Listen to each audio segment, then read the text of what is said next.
friends, welcome back to Food Prep Guide. We are still processing tomatoes around here. We have put out a lot of video content lately on tomatoes because that's just what's happening in my life right now. What's happening out in the garden, what's coming into the kitchen, things that I need to process, and it is just tomato window right now.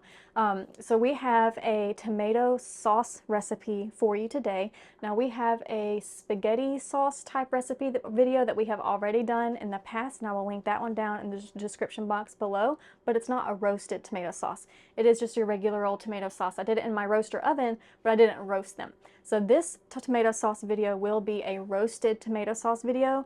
And while it does involve a little bit more labor, I think the labor is worth it because roasting the tomatoes and the onions and the peppers and everything together really brings out their flavor. I can't remember if it has peppers in it. I think it has garlic in it.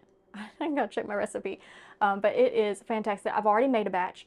And that is something that I have done or tried to do here on YouTube, is only bring you the recipes that we have tried and loved. So I have tested out a whole bunch of different canning recipes, but we didn't really love them, so I didn't bring them to you all. Don't want to recommend something that's just not really that great. But this roasted tomato sauce recipe is fantastic. So if you have been looking for a go-to tomato sauce recipe, I highly recommend this one. Let's get started. Welcome to Food Prep Guide. My name is Jordan. I'm a homeschooling mom to 3, living on 3 beautiful acres with my wonderful husband. A health crisis forced our family to change the way we think about food. Unfortunately, it also put us in financial hardship. Thankfully, the solution to both challenges was the same: to live off the land as much as possible. For us, that means growing a garden, preserving the harvest, raising chickens, and cooking from scratch. It's definitely a family affair. And friends, too. Meet Stacy, researcher, author, and lifelong learner. She entered the world of food preservation in the crazy days of 2020. She joined a gleaning co-op, and a local grocer offered her clearance produce in bulk. And so the adventure began. Together, we're reclaiming the old ways of food stewardship and teaching them to the next generation. If there's one thing you should know about us, it's that we love Jesus and seek to steward his blessings wisely. Our table always has room for one more, so y'all come join us. The first step is to roast all of our ingredients. So I have my oven set to 425 degrees Fahrenheit, and then I use my kitchen scale here to go ahead and measure out 12 pounds of tomatoes. Now these are frozen tomatoes, just frozen whole tomatoes, and that's how I'm going to be doing my sauce because I just freeze tomatoes as they come in from the garden. But you can certainly use fresh tomatoes. In fact, it's ideal if you cut the tomatoes in half before roasting, just for more even and thorough roasting, but I just freeze all of my tomatoes whole, and that's what I'm going to use.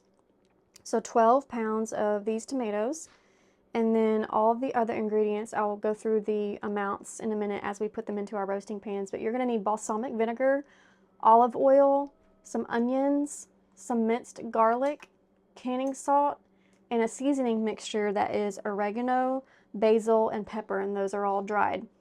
Dried basil, dried oregano, and pepper.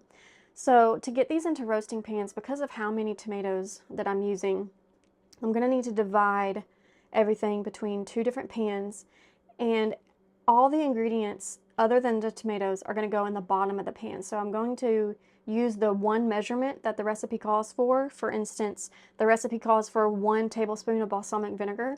So I'll use the 1 tablespoon and then just drizzle that between the 2 different pans, and I'll do that for everything, all of the other ingredients. And then the tomatoes sit on top of all those ingredients in our roasting pan. So let's get going on that.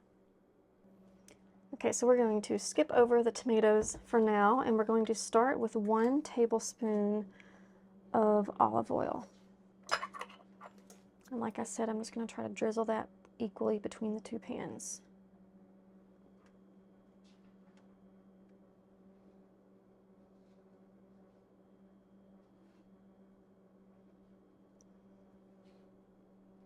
Okay, next we're going to need 1 tablespoon of our balsamic vinegar.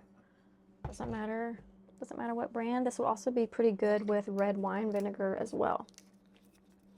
And really, the balsamic vinegar is optional, but it's really good. So 1 tablespoon.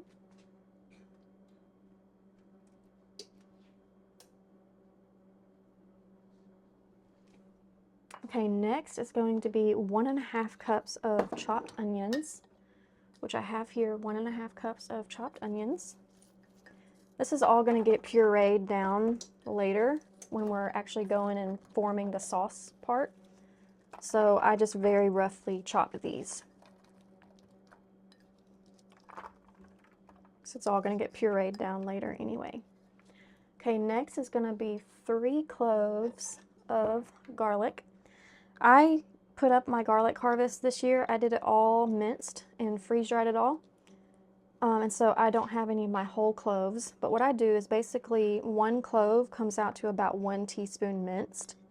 And since freeze-drying doesn't affect the overall kind of mass of or volume of the food, like it doesn't shrink like it does in dehydrated foods, I just did a 1-to-1 measurement. So if I needed 1 teaspoon of minced garlic fresh, I did 1 teaspoon of freeze-dried garlic fresh, but I did rehydrate it first. You can use freeze-dried and dehydrated ingredients in your canning, but it has to be rehydrated first. It would not be safe to not to use them straight in their dried form, because it's going to soak up moisture from your canning recipe, which could be dangerous, because we need to make sure that our end product retains its density. It doesn't get thicker, it doesn't get more dense to where it could affect heat penetration.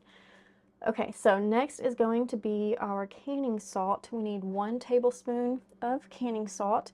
This isn't anything special, it is just salt that doesn't have any additives, or I need to wash my tablespoon here. Doesn't have any additives or anti-caking agents in it. It's just plain salt. This is just plain sea salt. Is all that is. It's not actually technically pickling salt. You just need salt that doesn't have any additives in it and no anti-caking agents, and that doesn't have added iodine in it. Okay. Iodide, excuse me. Okay. And last but not least is our seasoning mixture. So in this bowl, I have 1/2 tablespoon of dried oregano, 1/2 tablespoon of dried basil, and 1 teaspoon of black pepper. I mixed all that around pretty good, and now we'll just drizzle that over everything. This recipe, by the way, is adapted from the blog Oregon Cottage. I want to give credit where credit is due. I just left out some of the ingredients that would make it more spicy, because our family doesn't really do spicy.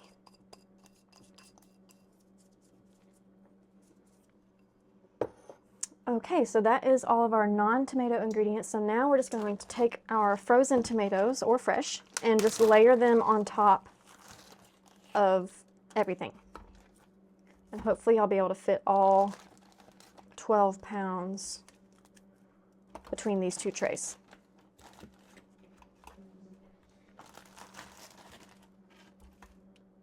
I definitely wouldn't skip the roasting step. I have made non-roasted tomato sauce in the past, and the difference between roasted and non-roasted is huge. And the roasted tomatoes and all of the vegetables, I mean everything, when you roast it, it just brings the flavor out so beautifully.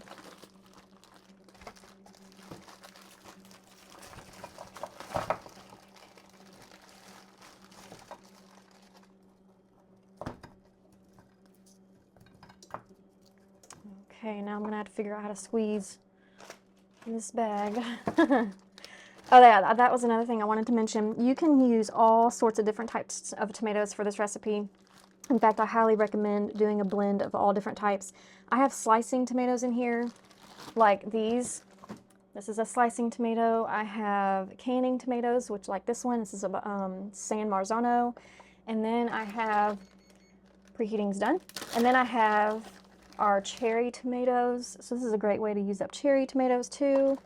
I have our Cherokee purple, which is a slicing tomato, very juicy tomato.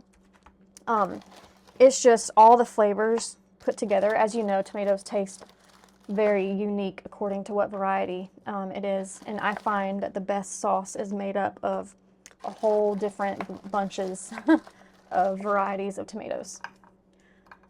Okay, I think we're gonna make it. It's gonna be a little questionable, but I think we got it.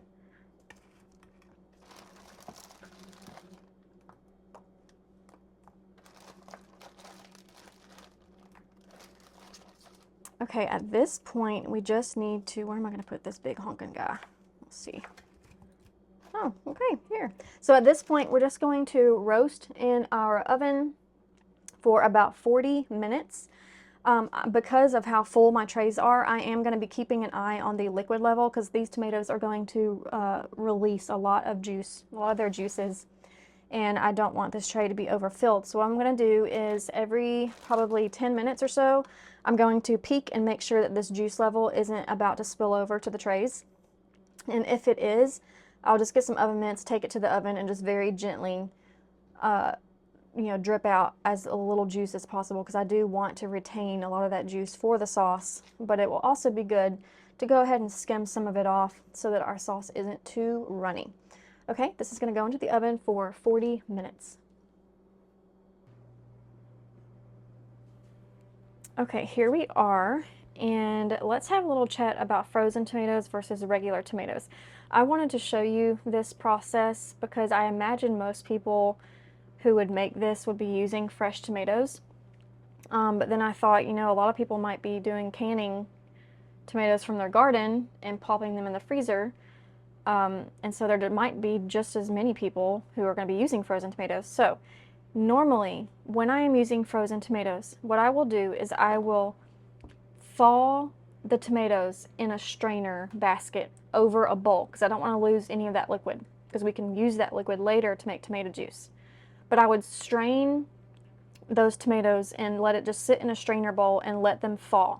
As they thaw, a lot of this extra liquid that you see here, you are going to get some liquid come out of your tomatoes when you roast fresh tomatoes, but it's not going to be to this high of a volume of liquid. This high of a volume of liquid is happening because our tomatoes were frozen. But you can kind of eliminate this amount of liquid if you thaw your tomatoes first and allow that water to go through your strainer basket and into a bowl. The second benefit of using frozen tomatoes is that one of the reasons we're roasting for flavor primarily. That is absolutely the primary reason we're roasting. But we're also roasting because it makes it really easy to take the skins off of your tomatoes. See? I need to get a bowl over here to set these skins in, because we can dehydrate those and use them for tomato powder. But it makes it really easy to take the skins off, and that's the next step, by the way. The next step after roasting is just to remove the skins. Now, if you don't really care if you have skins in your sauce, then you can skip this step. It's not a safety issue. But anyway, frozen tomatoes, this happens, what you see here with the skins removing super easily, this happens as the tomatoes thaw. So you don't even have to blanch or roast in order for this to happen. They come off just as easily when they thaw.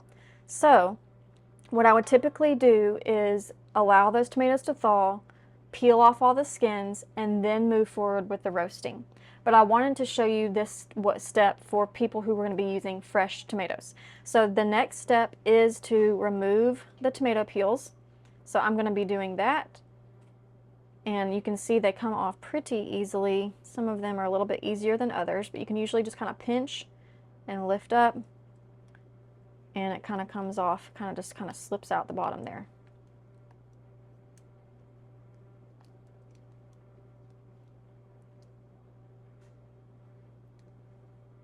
So I'm just going to continue removing as many of these skins as I can, and then we will move on to the next step. This next step you will likely not have to do, but I'm going to show it anyway just in case someone does need to do this. The reason why you wouldn't need to do this step is because either you're using fresh tomatoes and you're not going to produce this much liquid, or you're going to use frozen tomatoes and do what I just said, which is do that thawing process over a strainer bowl and allow that liquid to fall through so that you don't have this much liquid. But just in case anyone gets to this step and they do have this much liquid and they don't want really runny sauce, like we don't want really runny sauce. So what I'm going to do is go ahead and use my strainer ladle to get out the vegetable chunks. And then we're going to go through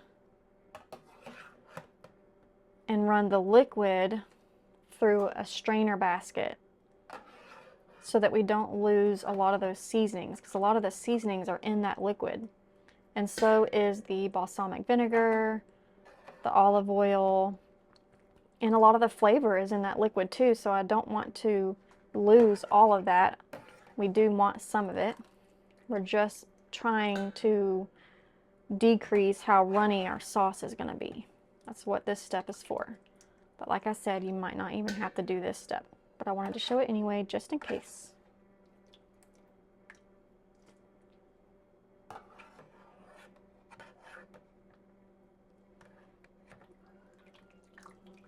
Some misty skin.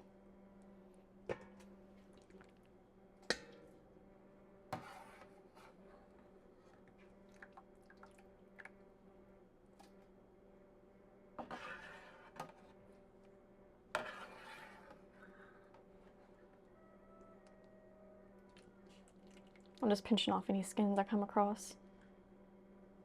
Whoops, I just threw that in my bowl. There we go.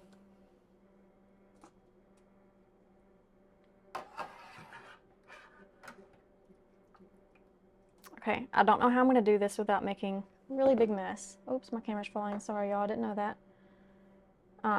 But I'm going to take this strainer basket and I'm going to put it over a different bowl, because I want to be able to control how much juice goes into my sauce. So I'm going to put it over a different bowl, and hopefully I'm not going to make a huge massive mess. This has been cooling for a little while. I took a little break. We're doing school, so I took a little break to help my kiddos with some schoolwork. So this is now cool to the touch. And this hopefully won't make a huge mess. But feel free to laugh at me if it does. Hey, not too bad. Awesome. Okay.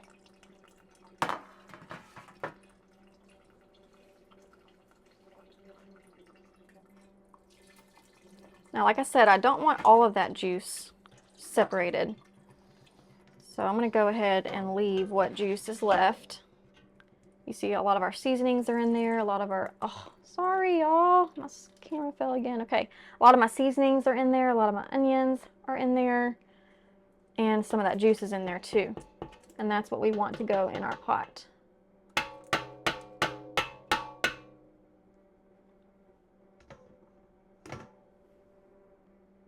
Okay, here's what tray number 1 looks like. You can see it's got plenty of juice in it, and that's a decent amount. Basically, what I want to see when I'm trying to gauge how runny my sauce is going to be, I want to see a lot of this chunky bits above the water line.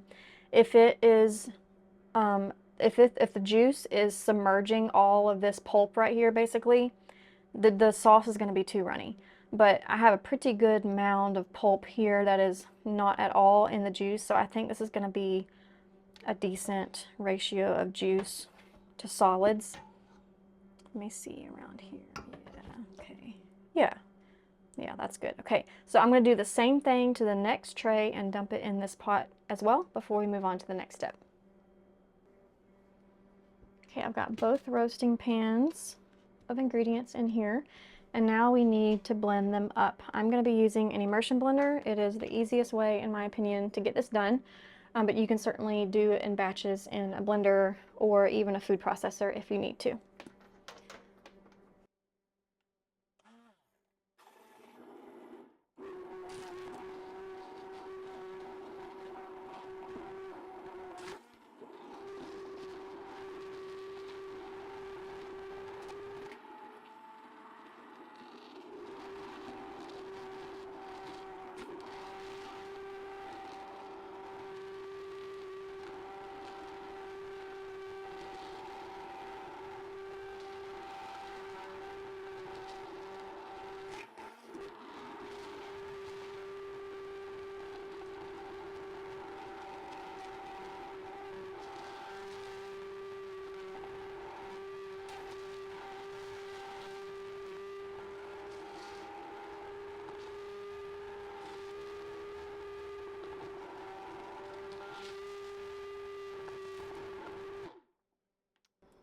let's see what we have here. Spatula. See if we've got any chunks. No, nice and smooth. Okay, get you close up what it's looking like. Now this next step is to bring it to a boil and then lower it to a simmer. Whoops. Lower it to a simmer. And how long you simmer is going to vary pretty significantly depending on, number one, how much liquid you started with, and number two, how thick you want your sauce. In general, I will start to babysit the pot and really start paying attention after about 45 minutes when it's been simmering for 45 minutes. But you can do it shorter if you didn't have much liquid and you don't want a thick sauce, or you can go longer if you want it to be thicker. So first is going to be bringing it to a boil, and that's no matter how much liquid you started with. Bring it to a boil, lower it to a simmer, and at the end when I come back I will let you know how long I waited and show you the consistency of the sauce and show you the finished product before we move on to the canning step. Okay, we are boiling, so I am going to go ahead and lower the heat because tomato products tend to scorch, especially when you've got a stainless steel pot like this. So I'm going to go ahead and turn it down to low, and then I wanted to mention just a couple things. So number one, when you are at the simmering stage, leave your lid off so that all that evaporation can escape, because that's what's going to allow your sauce to thicken. If you have your lid on, it's just going to hit that lid and drip back down into your sauce, which defeats the process. So lid off during the simmering stage. And then I did want to mention what I'm doing. Remember, we skimmed off all of that juice and saved the tomato skins. So what I'm going to do is I'm going to separate the tomato skins from the juice. The tomato skins are going to go in my dehydrator and get them thoroughly dry and then powdered for tomato powder. And then all the juice will get canned up for tomato juice. Once I scoop out all the skins, I'm going to see what the color of my juice is and kind of the thickness of the juice. If it's very, very pale and very, very more like water, what I will do is I will blend up about 1 to 2 tomatoes, skins and everything, and puree it down to where it's, you know, juice, and can it up like that. If it doesn't seem too watery and if it's a nice dark red color, then I'll just can it up just like that. But I do like my juice to be a dark red color and not too terribly pale. So I just wanted to make sure to mention that, so I don't think I mentioned what to do with that juice, and we definitely don't want to throw it away because there is a lot of flavor and a lot of goodness in all of that. Okay, so this is going to simmer, and during the simmering stage, like I said, the time is going to vary depending on your goals and how much water you started with, but you do want to come in and stir periodically because this tomato sauce does have a tendency to scorch the bottom of pans. Okay, we'll see you back in about 45 minutes or ever how long it takes to get to my desired consistency, which I will show you before canning. Okay, so it has been about an hour and 15 minutes. And you can see it has reduced down a good bit. This is about where we started. Now I did take out about a cup. No, it was about 2 cups. It was about 2 cups, about a pint for lunch. I couldn't help myself. I made some soup with it. I used this sauce to make soup. Just mix in a little bit of cream, a little cube of frozen basil, season it, and it's a good tomato basil soup. But this is about the thickness that I want. You can certainly go a little bit thicker if you want to. But an hour and 15 minutes and I am happy with the consistency. So let's get things set up and get ready for canning.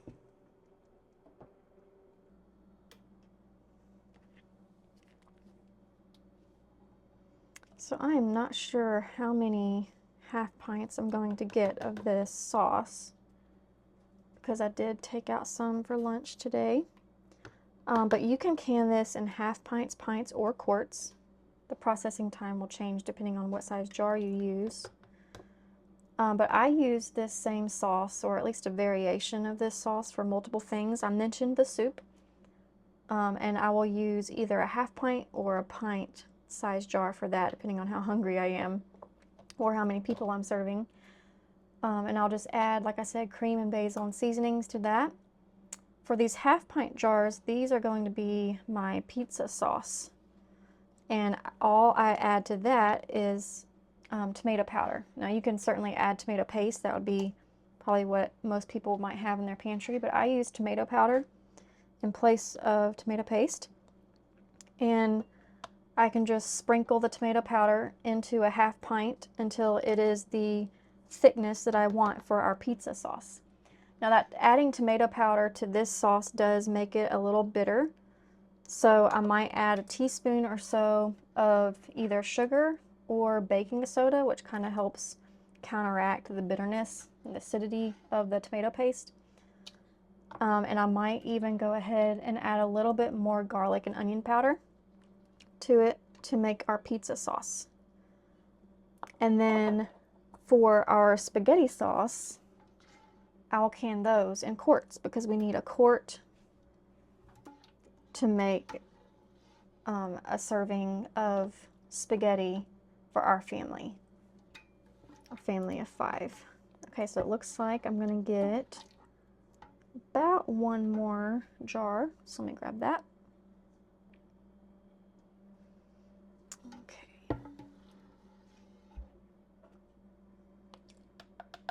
The last step that we need, or last thing we need to add before canning, is lemon juice. And that is what's going to make this recipe safe for water bath canning. The lemon juice needs to go ahead and be bottled, not fresh squeezed lemon, just because so we are guaranteed to have the right level of acidity. The other alternative you can use is citric acid. Get a spoon. I don't really like using a citric acid in my canning products, or at least my tomato sauce, because I feel like it makes it a little, like I can taste it a lot more than I can taste the lemon juice. So I'm going to be using lemon juice today, but you can use citric acid if you like.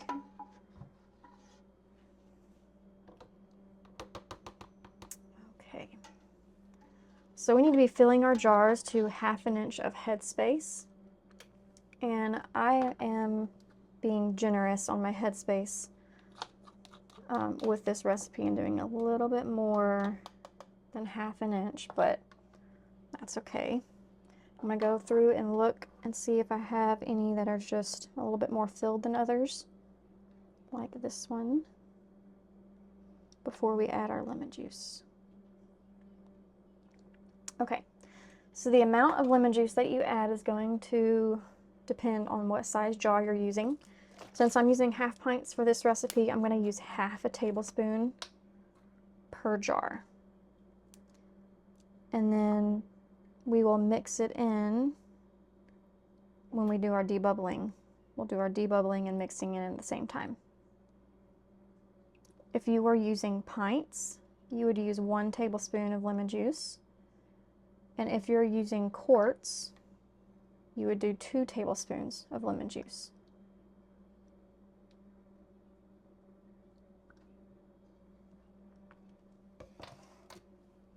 Okay, now I'm going to debubble and mix at the same time.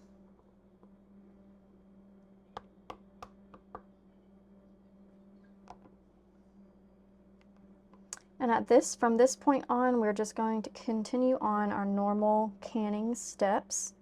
So after I debubble, I will be wiping my rims, adding new clean lids, and then clean rings to fingertip tight, and into the water bath canner they will go. This recipe needs to process for 35 minutes since it is in 1/2 pints. I do the same time for 1/2 pints and pints, 35 minutes, and for quarts, you would need to process for 40 minutes in a water bath canner. And I will show you the finished product as it comes out of the canner.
timer went off about 5 minutes ago, and I just turned the heat off and lifted the lid, took the lid off, and that just helps us avoid sudden temperature changes that could potentially harm the glass.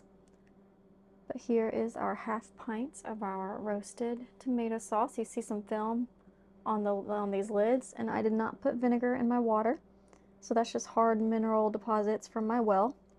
You can put a little tablespoon of vinegar in your canning water if you like, and that will avoid having that little dusty film, but it doesn't affect the product. Okay, y'all. Hope that was helpful, and we will see you next time. Bye!